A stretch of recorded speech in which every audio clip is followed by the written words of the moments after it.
लेहु ना कवन पापा धोतिया हाथे पान के बीरा करना समधिया से मिलन सिराया जुनवाए।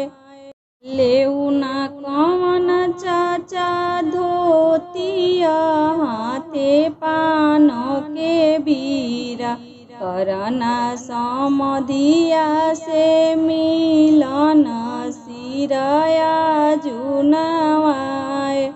लेहु ना कवन मामा धोतिया हाथे पान के बीरा करना समधिया से मिलन सिराया जुनवाए।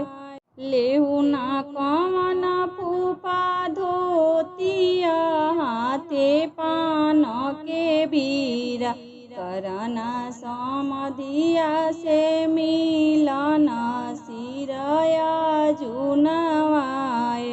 ई सिर कबहु नवाले सिर बेटी नवाए।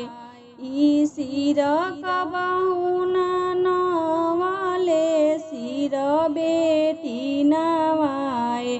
बेटी होशिया बेटी कारणे सिराया जुनवाए। बेटी होशिया बेटी कारणे सिराया जुनवाए।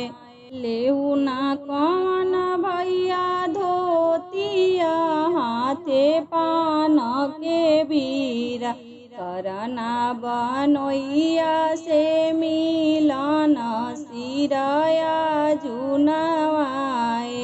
ई सिर कबहु नवाले सिर दीदी नवाए। दीदी हो कवन दीदी कारणे सिराया जुनवाए। दीदी हो कवन दीदी कारणे सिराया जुनवाए।